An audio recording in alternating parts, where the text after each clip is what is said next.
Okay, good afternoon, and thanks for this opportunity to address such an esteemed crew. My name is Bill Murphy. I work for Ahura Scientific Corporation, located in Wilmington, Massachusetts. And I know we have some folks here from Massachusetts, right? Okay, thank you. And I think we have some customers here as well, correct? I believe we have some customers here from Massachusetts as well? Okay. So I'm going to introduce to those folks today, especially those folks from Louisiana, who is one of our biggest customers. I'm going to introduce two pieces of equipment. The first is called the First Defender, and it operates on the principles of Raman spectroscopy. Easy for me to say. Took 2 years to learn how to say that, right? The bottom line is our equipment is very easy to use. So easy to use, as a matter of fact, we put the instructions on the back of it. How refreshing is that? Our equipment also includes its baby brother. It's called the True Defender, and it is a FTIR spectroscopy machine. People hate when I call it machines at the office. It must be an instrument, right, Joan? Okay, so we're going to call these instruments today.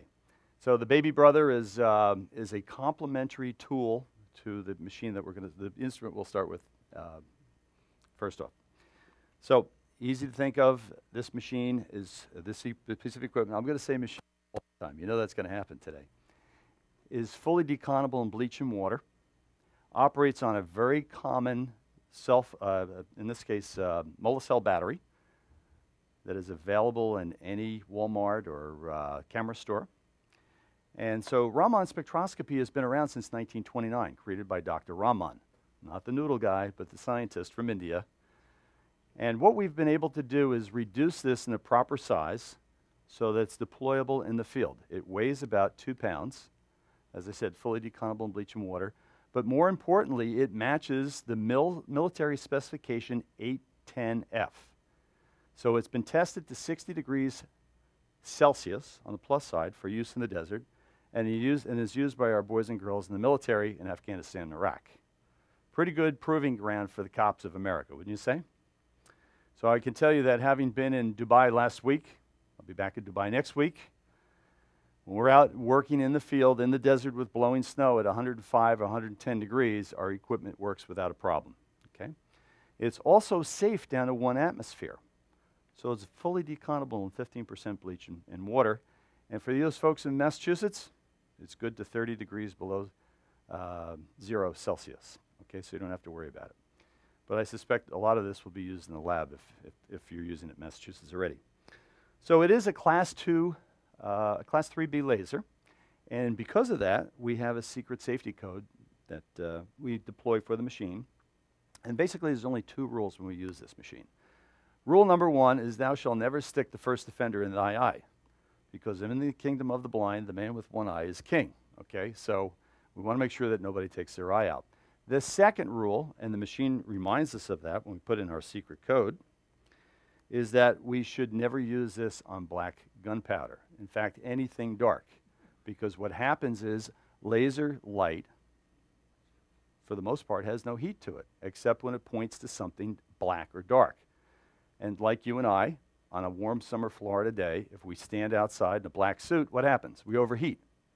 If you were to stand outside in a white suit, one might think you're getting married, but you'll notice that you will be able to stay a lot longer out in the heat without overheating. So that being said, Rule 2 is reinforced again. It reminds us not to place the object against black powder.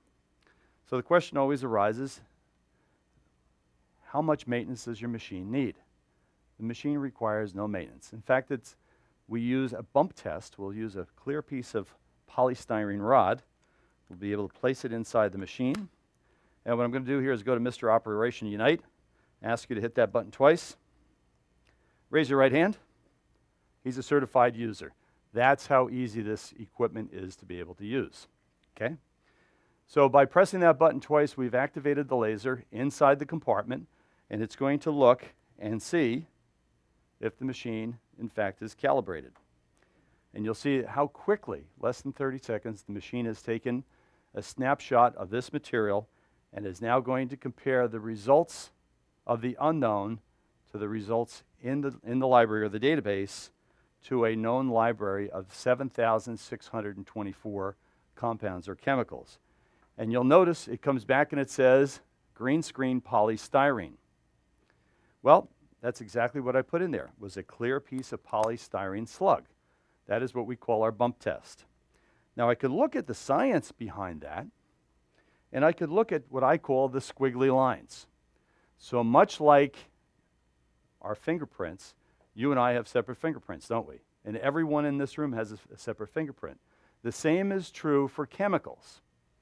So we have a total of 7,624 signatures within the instrument. So you'll notice the red over the black, it's a perfect match. And I can now safely say that my machine, my instrument, is working perfectly, okay, according to my training.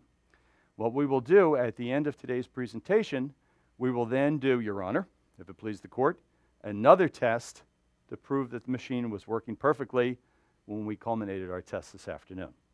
So it's a clear piece of polystyrene slug, very easy to use.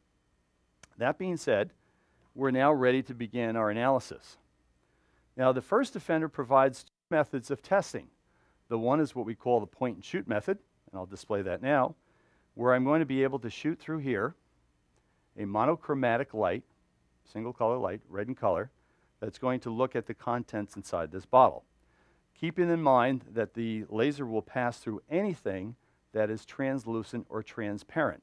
Generally stating that if you can see your finger through the container, it's a suitable candidate for analysis.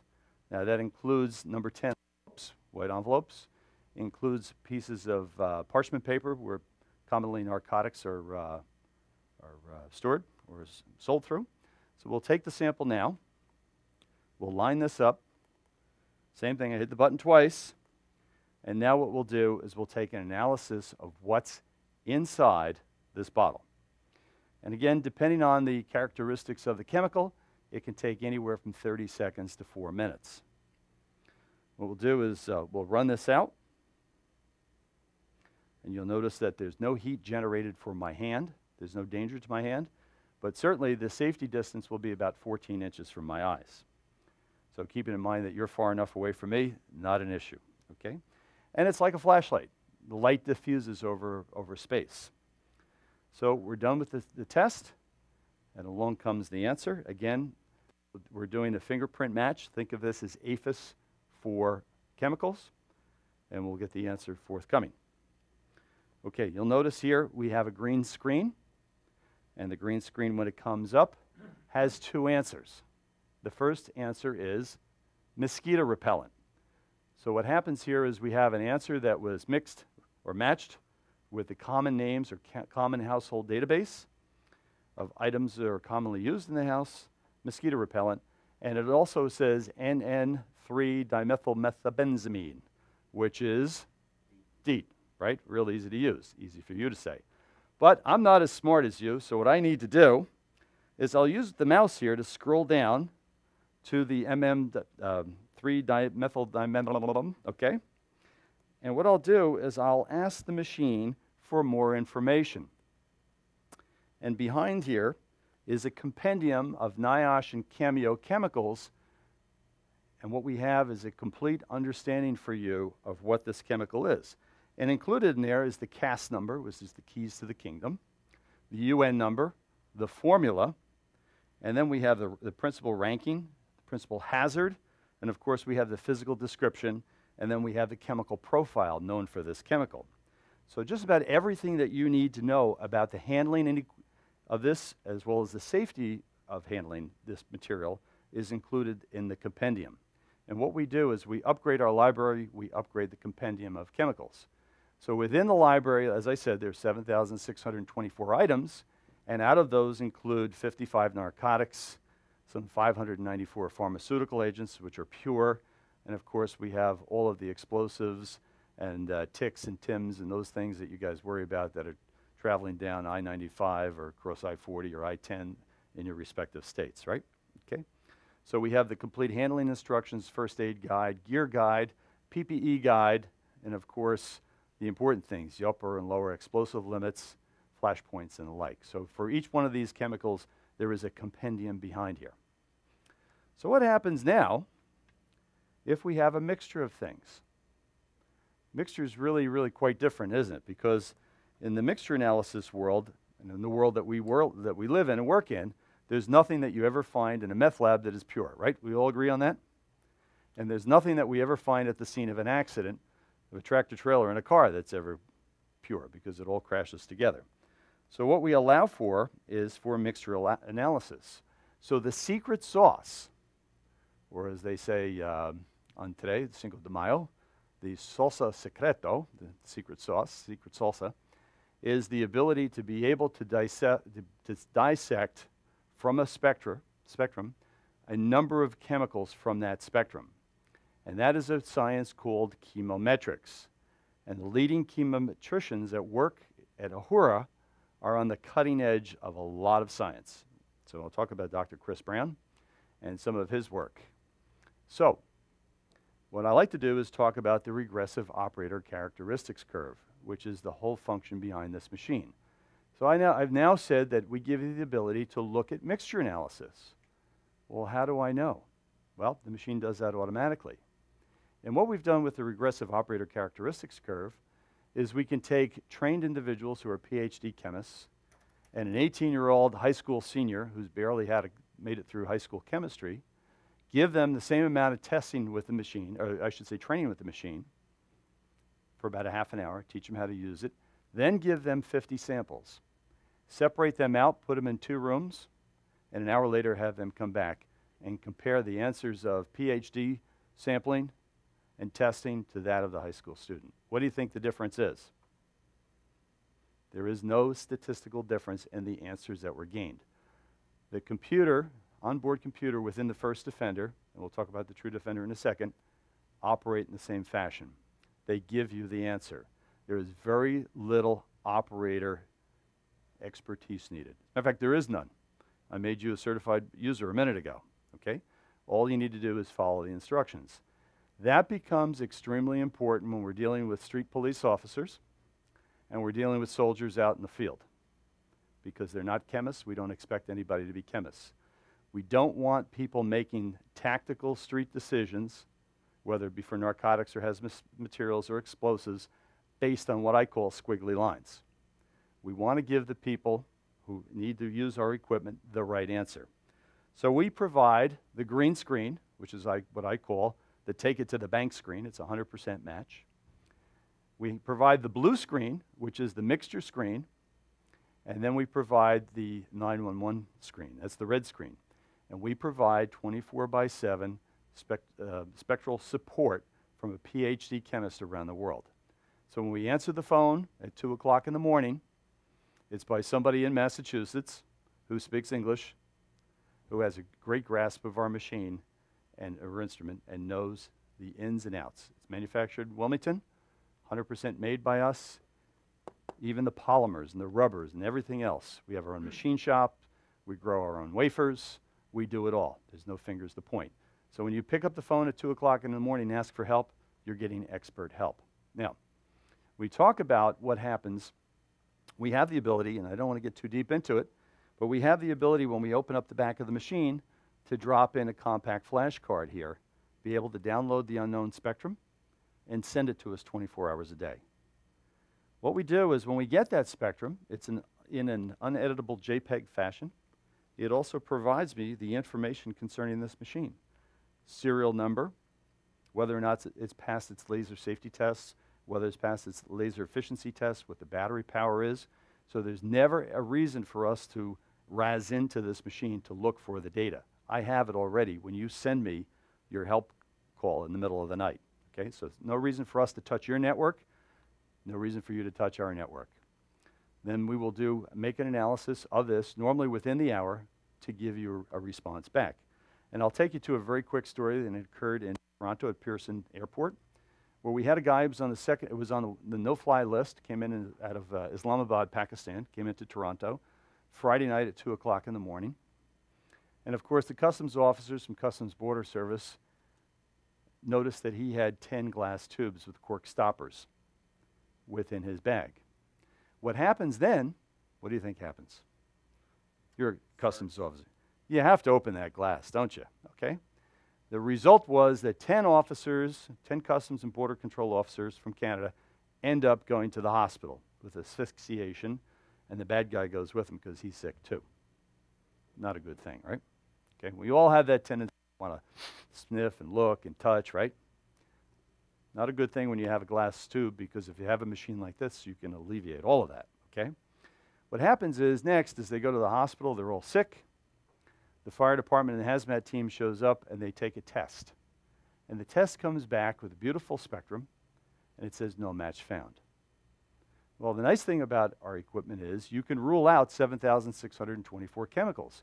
Included in that number are 81 of the world's most dangerous and terrible chemicals called WMDs.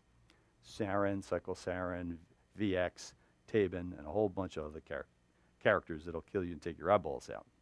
Okay?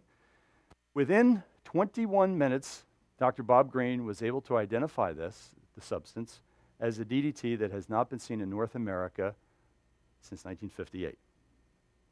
What a great relief for those officers to be able to provide them the comfort and the support that they needed in the hospital, give the medical folks the right answers, okay? That's the kind of support that we provide around the world, 24 hours a day, 7 days a week, 365 days a year. And that is certainly a great relief for the boys and girls who are working in the caves, who were here 3 weeks ago while I was here, in Afghanistan and Iraq. So a very, very easy piece of equipment to use. The instructions are on the back of it. 2 ways to be able to test. We'll do the first one again. I'll take an unknown chemical like this. We'll drop it in. And this time you're going to be my, where are you from there? Pittsburgh. Actually, Pittsburgh is one of our biggest customers, the Bump Squad guys. Hit the button twice. You've never seen that machine before? Sometimes I feel like Ron Popeil. Okay, that's how easy it is to use. If you hit the down arrow key now, I'll make you an advanced user. Okay, and you'll notice here that we have connected to this machine a small meter that reads the molecular signal strength of the material and also measures fluorescence. Now, every technology in the world has what I call its Achilles heel. And for Raman spectroscopy, it's optical noise. Certain chemicals create visible noise. And as a result of visible noise, they can't get a good spectrum. But in this case, we're doing pretty good, right? Yep. Okay, what's it say? Performing analysis. Have you had to do anything to do that analysis? No. It's completely out of the user's hands, so it makes it easy to use. And the answer is? Methyl ethyl ketone and xylene. Okay, so, and the color of the screen? Blue. Blue, and blue is a mixture. So in this particular case, thank you. In this particular case, what we've done now is we've provided you with the analysis, and without you having to do anything special, we're able to identify that within this small vial, it's not pure. That's very, very important information to know, especially at the scene of an accident or the scene of a lab where somebody has dropped this off and said, hey boss, what do you think this is? Oh, great, isn't that just the safety protocol we want in our lab, right? Okay, be able to clear any of the materials before they hit your lab. Know what you're working with. Very, very critical component, especially when we talk about light white substances like triacetone triphosphate, okay? And we look at TATP, peroxide, or we look at DATP or HMX or any of the homemade explosives. Tremendous ability. So a blue screen means that it's a mixture, and the mixture asks the question, what else should I know about this? And the ability to go to the compendium and look up the information about xylene and the information about methyl ethyl ketone is very, very important, right? Okay. So we talked about optical noise. When optical noise presents itself, we need baby brother or a different tool. And when we looked at other ends of the spectrum, we need another tool called the FTIR, named after Fourier and his transport and his theory of transport, infrared, okay? Again, same thing, easy to use. Instructions are on the back of it. And if you have trouble with reading the English language, they're also here, and guess what? They have little symbols here, make it real easy to use. Now, all of this equipment comes in various foreign languages, including Russian, Chinese, Japanese, Spanish, Vietnamese, English. So we're all over the world. And we're in Arabic, yes. My first order from the United Arab Emirates came in today. I'm very proud of that. I spent a lot of time in the UAE working with the Special Forces, boys and girls, and they have a palpable fear of chemical weapons in the Gulf region. As long as there is trouble in the Gulf region and there's a lot of missing materials, there's a lot of discussion behind chemical weapons and all kinds of explosives. So what we're going to do here, I'm going to show you this machine instrument is a little different.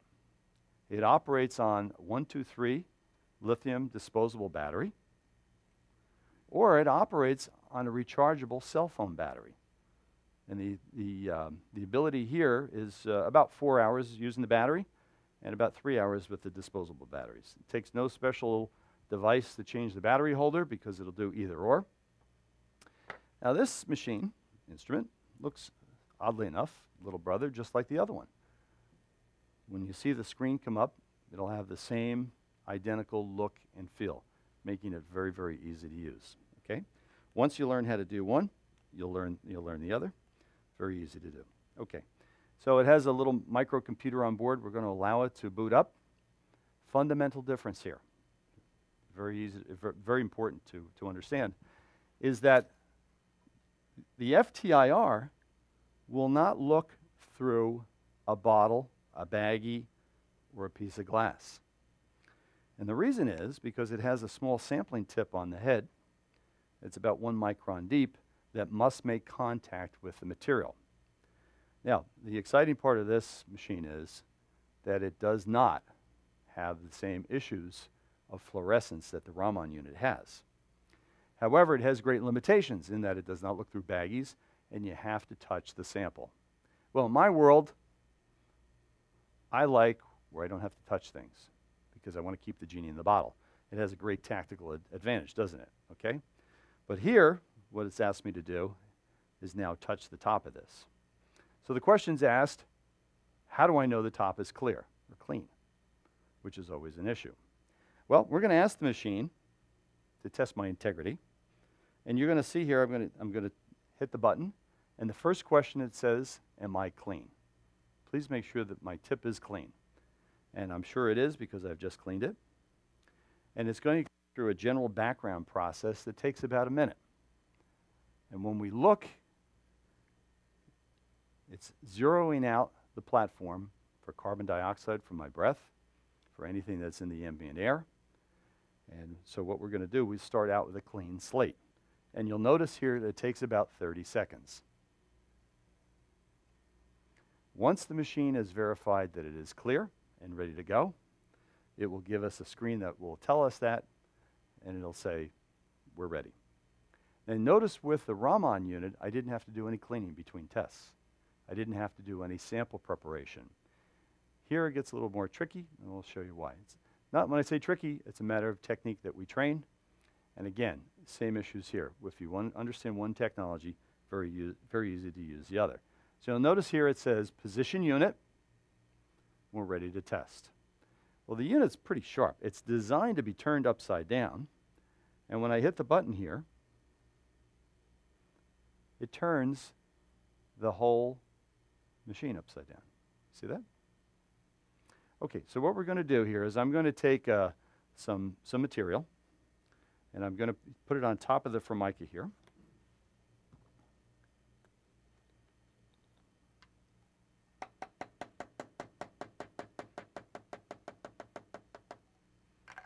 And what we're going to do so everyone can see this, I'm going to place it directly, the tip directly into the material, and then I'm going to ask the instrument to do the analysis of what I've just spilled up here. And you'll notice in the back there's a green light. I'm done already. Yellow, I'm working. Red, I have trouble contact. Green says I'm done. And look what happens here. What happens is, whoops, I turned this back upside down. What happens here is we get a beautiful spectrum, and it tells me that this is water and hand sanitizer. Fundamental difference here. If I were to do the same test with this machine, Raman only sees what's in the water. It doesn't see the water. FTIR is a little more complex. Generally speaking, in the FTIR world, water will blind an FTIR. But again, because of chemometrics, we're able to do with the ability to see what's in the water, and we've been able from a software perspective, to be able to work with that, so that we can see the water and see what's in it. Now, you'll also notice that the screens are the same. The library here, the same way, thousands and thousands of chemicals. The same compendium of information is here, but the machine does not have difficulty with fluorescence. And that becomes very, very important when we deal with street drugs, because the most common elements that are added, excipients, binders, just pure garbage, as they say in Colombia when they make bazooka. It sounds like basura, same thing in Spanish, okay? It's garbage. And we all know what gets sold on the street. If you look at the GC reports of most of the things that we pick up on the street, on street buys, it's hardly worth even prosecuting, is it? It's garbage. And so we spend thousands and thousands and thousands of dollars, millions of dollars across the country testing for what? For an ACD, adjournment contemplating dismissal, right? A continuation of probation, right? So we looked at misdemeanor arrests and misdemeanor drugs, huge problem. So this is a very robust piece of equipment because it allows you to look at those mixtures and those mixtures that have fluorescence. And as we know, the Raman gives us a problem with those mixtures. So the blue screen applies here as well. Green screen is 100% take it to the bank. And the red screen, you got it. We provide 24/7 spectral support. And the issue here, same way, operates on a very small SD card, which you can either drop into your BlackBerry or put into a USB stick that allows you to take it to your laptop. Again, fully decountable in bleach and water, never needs to be taken back to the factory. The mirrors that are in here that align are mil-spec, so I can drop this in water. It's been tested from 4 feet, dropped 26 times on all different sides, so it is very, very hardy. The only thing that we don't warranty for is if you run it over with a half track. Then you go to the general's office and you sign, I'm not going to be able to repair that. Once the door is closed in the back, again, fully decountable in bleach and water, fully warranted, and we do all our training on site. So the little brother is a much more robust piece of equipment. It takes a little more technique to use, but all in all, it also provides the ability to go back and review. We time and date stamp every test we do with both the Raman unit and the FTIR. So it is built with a historical perspective in mind for evidentiary purposes. And when we go back and we look, and I'll go back to a blue screen here. So you'll see here, this is an explosive that I did last week. It's gallium, and it's ammonium nitrate, an explosive not seen too many times here in the States. And you'll notice it's a blue screen. And again, if I didn't know what gallium was, and I didn't because I've just learned about gallium, but notice what we have here. We also have the NFPA 407 or 702 symbol there for safety and health, okay? You notice? So let's go to the spectrum, and we can see the known versus the unknown. It gives us a great quality spectrum. But more importantly, none of us know what gallium is, right? Nobody knows. So let's read from the book of gallium. First paragraph, and we know that it has its CAS number, its UN, its formula. It's a white crystal, and it can react with reducing agents to generate heat and products that may be gaseous, causing pressurization of closed containers. The products may themselves be capable of explosion. Kind of positive, we need to know about this stuff, don't we? Imagine if somebody brought that into the lab with a bunch of other stuff. So don't you really want to save your lab folks a lot of heartache and headache by testing all of this before you put it in a lockbox and drop it in on Friday night so it can be picked up on Monday morning, if the station house is still there, right? Okay? So the ability to get immediate information, immediate confirmation, without being a lab chemist, without having someone be a PhD chemist at 2 o'clock in the morning on Thursday night, without waking up the whole city, be able to get that information and be able to secure the scene. So at this point, we'd like to continue with some testing. Joan?